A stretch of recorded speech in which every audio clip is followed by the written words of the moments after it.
Fala galera, beleza? Sejam bem-vindos aí a mais um vídeo do nosso canal. O vídeo de hoje a gente vai comentar sobre o CACR11, fundo de papel aí da Cartesia. Esse fundo, vocês sabem, né? Está aí no nosso acompanhamento mensal, está monitorando ele.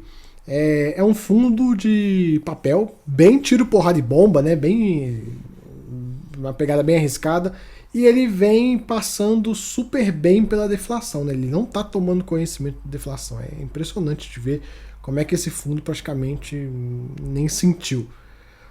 Ele começa a fazer uns comentários a respeito do cenário internacional, cenário doméstico. O ponto principal desse comentário é o seguinte: tem dois pontos. Primeiro, só a PEC de transição, que pode custar até 175 bi anualmente, e vai fazer com que a dívida pública vá para um patamar de 88% do PIB, sendo que hoje é 76%. Então, qual que é a leitura disso aqui? Inflação. O governo imprimindo dinheiro e tudo, inflação vem aí. Já na parte do mercado imobiliário, ele comenta sobre os segmentos popular e médio e o de alta renda, e usando o resultado das incorporadoras listadas na B3. As incorporadoras com foco no médio e alto padrão mantiveram o foco na redução do estoque e maior seletividade de lançamentos, e as incorporadoras focadas no segmento popular reportaram novos lançamentos e aumento de vendas. Então, interessante, né? Com significativo reajuste no preço de venda, visando recuperação das margens deterioradas nos últimos trimestres. Ele coloca: em geral, as condições econômicas ainda são melhores para o segmento de baixa renda, com a esperada manutenção dos programas de subsídios. Não obstante o desempenho positivo de vendas, foi observada uma redução no volume de concessão de financiamento imobiliário. Aquela coisa, né? Caro pra caramba, o patamar de Selic atual e tudo vai freando. Isso aí já era esperado com uma Selic mais alta. Falando um pouco do fundo, né? A cota fica aí rodeando 100, 101, 100, 101, não foge muito disso. A base de cotistas está crescendo pra caramba, né? Coincidentemente, a partir do momento que a gente começou a falar desse fundo aqui no canal, ele não parou de crescer, ele já cresceu 50%, praticamente desde o primeiro momento do que eu comecei a fazer vídeos recorrentes dele, né? Coincidência ou não. Liquidez melhorando também, enfim, tá indo. Durante o mês, tiveram várias amortizações que ele recebeu de CRIs e teve algumas vendas que ele fez. Então, por exemplo, ele vendeu um CRI aqui, ó, esse CRI Fama, e teve um ganho de capital de 700 mil reais. E ele vendeu outro, e nessa venda foi uma venda para destravar a inflação. E teve outras vendas que ele fez ganho de capital, né? Fez compressão de taxa. E aí ele conseguiu fazer um pequeno ganho. Mas de toda forma, o fundo utilizou aí de artifícios para destravar a inflação no mês. Esse fundo que tinha mais de R$5 de inflação acruada, hoje ele está com 4,75. Ainda é um patamar altíssimo, né? Muito alto. Você pega aí dos fundos mais populares, mais famosos. Quando o fundo tem muito, ele tem sei lá, 1,50. Não mais que isso. Esse fundo tem, tipo assim, tá super tranquilo. Fora o que ele tem de resultado acumulado, né? Bem interessante. O fundo pagou 1,44, que dá um yield bem interessante, né? Bem interessante. Nos últimos 12 meses pagando aí no conjunto 17%. Ele comenta sobre o saldo acruado, já comentei sobre isso. Ele fala sobre os ativos. Ele fez uma nova alocação, ele solta, toda vez que ele faz uma alocação, ele solta um fato relevante. Então, esse relatório ele saiu mais no início do mês, mas teve aí um fato relevante sobre isso. E eles estão em fase de modelagem de 195 milhões de reais em novos CRIs. A cota está ligeiramente abaixo do VP, o VP é 104. Cara, eu tenho certeza que se passar o VP, eles vão chamar emissão, até porque esse fundo precisa crescer. Não seria ruim esse fundo crescer. Tomara, né, que quando se vier a ter uma emissão, que venha uma emissão com uma taxa barata, enfim, né, que ele não pise na bola com a gente. Teve uma GT nos CRIs que trocou a remuneração de IPCA mais 12,68 para CDI mais 7. Interessante, né? Interessante essa modificação. Acaba que você une um pouco dos dois mundos. O fundo está buscando ir em direção ao CDI, e aí o o devedor que às vezes está precisando de uma renegociação, está querendo dar uma respirada, na visão dele, fazer dessa forma pode ser que faça mais sentido. Enfim, ou então às vezes também o devedor está se antecipando a um possível cenário de uma inflação mais alta no que vem, e aí ele quer se travar. Enfim, são várias maneiras, várias de se pensar. O importante é isso, ó, que o fundo vem entrando cada vez mais em CDI, a gente vai ver isso e contribui com a estratégia do fundo. A gente vê em alguns fundos, pessoal, quando eu vou citar nomes aqui, que ocorrem renegociações, rolagens de dívida que não estão atendendo o interesse do fundo, mas sim interesses que a gente não sabe quais são. No caso, isso aqui é uma coisa que atende o fundo, atende as duas partes, é um win-win, todo mundo. Então o fundo passa a ter mais CDI, que é o que ele vem buscando, e o devedor lá, ele consegue também dar uma respirada, né? Dá para imaginar que é isso. Aqui, as últimas distribuições desse fundo, quando paga pouco é 1,38. Quando paga pouco. Nesse último ano que a gente tem aqui, nesse ano de 22, o maior yield distribuído foi 1,56. Porrada, né? Porrada mesmo. E a gente consegue ver o yield aqui em relação ao valor de mercado e o yield patrimonial, né? Como é que esse fundo paga, patamares bem elevados. Aqui nesse gráfico, a gente consegue ver a correção monetária do fundo. Então hoje o fundo já teve 10 milhões de reais, que era quando ele tinha mais de 5 reais de inflação acruada. E aí, no mês agora de setembro, ele recebeu bastante amortização. Em outubro um pouquinho menos, mas ele fez muito ganho de capital. Destravou bastante valor aí. Mas ainda está com um nível de correção monetária assim, absurdo, absurdo. E se a inflação voltar igual se espera por conta dessa PEC, aí, meu amigo, aí vocês vão ver como é que esse fundo vai continuar cavalo, né, entregando.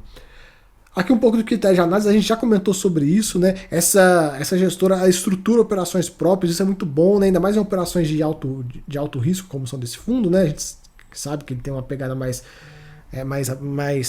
foda, né? De risco, nível de risco mais alto. É bom ter esse tipo de estruturação. E outro ponto, hein, galera? O fundo reverte as taxas de estruturação para o fundo, hein? A gestora faz isso. Tem alguns fundos que fazem isso. Ele faz isso, a FHI faz isso. Já comentei para vocês, né, que esse negócio de estruturar CRI dá um baita dinheiro, só o advogado leva, dependendo do CRI, leva 100 conto. Então, mais que justo. Aqui, o gráfico de número de cotistas do fundo. É um aumento absurdo nos últimos meses. Um aumento absurdo. E, né, se pensar em 2 meses, cresceu 50% do número de cotistas. Saiu de 4.500 para 6.500. Aumentou 2.000, né? Pouco menos de 50% em 2 meses. Coincidentemente foi quando eu comecei a gravar sobre ele, né? Mas é um fundo que merece, né? Eu sei que muitos de vocês estão carentes de produtos de nível um pouco de risco um pouco mais elevado, então eu faço essa busca, né? Assim como esse fundo, o Life 11 também eu trouxe. Claro, são fundos, galera, que eu deixo bem claro nos vídeos. Eu não fico aqui vendendo sonho para vocês. Eu deixo bem claro que é uma pegada de risco mais elevado, para ficar esperto, né? Para não cair de cabeça num fundo desse. Mas, para quem gosta, tá aí uma opção bem legal, né? Um fundo que eu venho acompanhando aí. Assim como o Life, assim como o Mauá High Yield, enfim, assim como o NCHB, enfim, temos boas opções de fundos high yields aí. Não tem como o cotista hoje ficar órfão de fundo high yield. Urca também, né? Para não deixar de falar. Aqui, resultado do mês, o fundo tem um acumulado de 27 centavinhos. A gente vê aqui na DRE dele que ele teve o resultado caixa de 2,6, pagou 2,6, né? Entregou bastante aí. Aqui tem uma DRE um pouco maior. E o ponto maior é a amortização de correção monetária. O valor veio bem pequeno nesse mês por conta da deflação. Mas olha só como é que o fundo caga para a deflação. Valor distribuído para cotistas, 2,6 milhões. Valor recebido, 2,6. Está entregando só juros. Né? O grosso da distribuição é juros. Né? Você pode ver aqui que no acumulado do ano, olha só como é que é. Juros é a primeira linha, viu? Só para deixar claro para vocês. Juros, 7 milhões. Ele teve o resultado de 12, né? Então 7 milhões veio, por mais de 50% foi juros. Teve 2 milhões e meio de correção. Tivemos 700 mil de taxa de distribuição, que são aquelas taxas que eu comentei. Olha só, 700 mil reais. Os caras reverteram para o fundo. Eles poderiam estar 700 mil reais mais ricos, mas não, reverteram para o fundo. temos renda fixa, recursos em caixa e mercado secundário, que são os trades. E olha só, hein, no segundo semestre, né, ele fez 1 milhão de giro de trade, sendo que 790 mil foi só nesse mês. Então ele destravou bastante coisa aí, fazendo esse giro, né, esse destrave de inflação. Bem interessante de ver. Aqui um pouco de receitas vezes despesas. Composição de resultados. Até marquei aqui, olha só, mercado secundário, 44 centavos. Né, de tudo que o fundo teve, 44 centavos aí foi de mercado secundário, foi de giro. Classe de ativo. O fundo hoje operando com 11% em caixa, e ele tem uma participação em CDI interessante, ele vem aumentando cada vez mais essa parcela em CDI, ele vem buscando essa direção, e com as alocações que ele vem fazendo, isso aqui deve crescer. Não sei até quando, eles não deram nenhuma pista de até quanto eles vão levar isso aqui. Mas não seria uma má ideia ter aí 30% da carteira em CDI, 40% de CDI. Nesse momento, tudo nos leva a crer que a Selic ainda vai subir mais um pouquinho. Faz total sentido. A localização dos empreendimentos, a gente consegue ver aqui. Os empreendimentos em si, galera, quando você bater o olho nessa tabela, saiba que tem um monte de coisa que é o mesmo CRI. Então, por exemplo, esse carinha aqui, ó, é o mesmo CRI, ó, 111, 111, 111, né? São séries diferentes. Eles poderiam muito bem colocar o nome, né? Vamos lá, cartesia, vocês devem me assistir, hein? Bota os nomes aí pra facilitar, porque o CRI 20F não sei o que, eu não sei que CRI é esse. Eu não vou ficar descendo lá na tabela onde tá os CRIs da carteira, o 20F não sei o que é esse aqui. Pô, coloca pra gente aí. Vamos lá. Relatório tem um nível bom, mas sempre pode melhorar, e se vocês assistirem, saiba que é só me chamar que eu estou à disposição para ajudar, que eu estou aqui para isso, né? Então, essas operações que tem um VGV igual, ó, são as mesmas, né? Então você consegue ver, ó, isso aqui é uma operação, isso aqui é outra, isso aqui é outra, isso aqui é outra, essas três são outras, isso aqui é outra, enfim, só para vocês terem ideia. E aqui as obras em si, né? As obras não, os CRIs, né, em si. Alguns com risco de obra, outros com não, outros com venda mais avançada, outros não. Sempre ficar acompanhando, né? Sempre ficar ligado aí para ver. O CRI Life Park que mudou o indexador. Esse Town.co. O Like. O Life. O CRI Park. Por que eu marquei o CRI Park, pessoal? Porque ele tem aí uma questão. Você pode pegar no relatório mensal do CRI, deixa eu mostrar aqui para vocês, Infinita Park. Isso aqui, ó, depois eu ensino para vocês como é que acha isso aqui. Mas você pode vir aqui no relatório do CRI, o CRI também tem relatório, né? Esse relatório aqui ele é do mês de julho, tá um pouco desatualizado, mas eu vou trazer só para vocês entenderem que tem meses que ele desenquadra, tem meses que ele enquadra na questão da razão mínima, né, do fundo de reserva e tudo mais.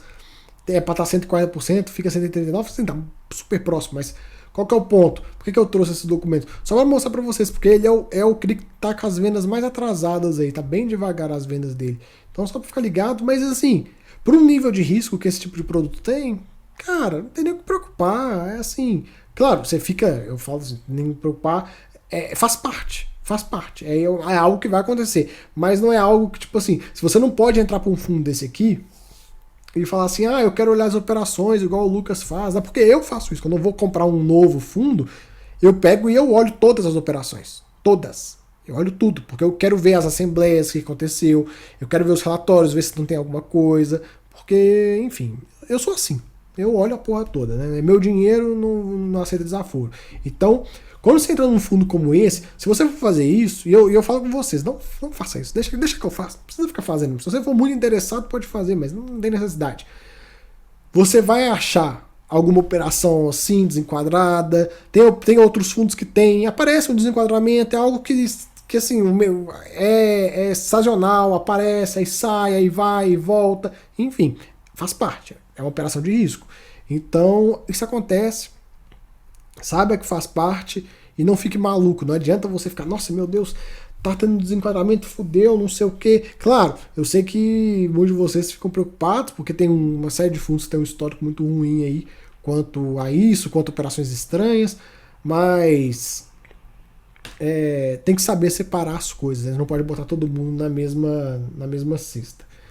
Enfim, tá aqui todas as operações dele. E aqui para baixo ó, são novas operações, novas assim, que entraram nos últimos meses, que foi esse Helvetia, esse Fazenda Boa Vista. Tem mais um que o fato relevante saiu pouco antes de eu gravar esse vídeo. Então, tem aí essa questão. Ele fala um ponto legal, né? Impacto social dos empreendimentos. Então ele coloca 9 empreendimentos, 1.223 unidades, praticamente mais da metade já concluído. Fala do shopping, fala de quantos empregos são gerados. Eu acho legal isso aqui. Por quê? Porque você vê que o seu dinheiro, que vem do seu salário, que você pega e participa da oferta desse cara, não é simplesmente um monte de número numa tabela. Seu dinheiro está indo para a economia real. Você está ajudando esse país a sair da lama que ele está há não sei quantos mil anos, emprestando seu dinheiro para um tipo de operação assim. E olha só, imposto sobre o VGV, 28 milhões de reais, corretagem, insumo de mão de obra, 300 milhões de reais, vendas do shopping, enfim. Cara, é isso que você tem que ver. É isso que é investir em fundo imobiliário. Não é um monte de ticker no seu home broker que você vai lá comprando. Não. É isso, é economia real. É você pegar seu dinheiro e colocar. Quem nunca passou na frente de um empreendimento, seja de um galpão logístico do seu fundo, seja em um shopping do seu fundo, seja num CRI, você vê, esse prédio aqui eu estou financiando essa brincadeira. Então, muito legal. Essa que é a mágica do fundo imobiliário, beleza? Então, fica aí o vídeo, espero que vocês tenham gostado. Até a próxima. Fui!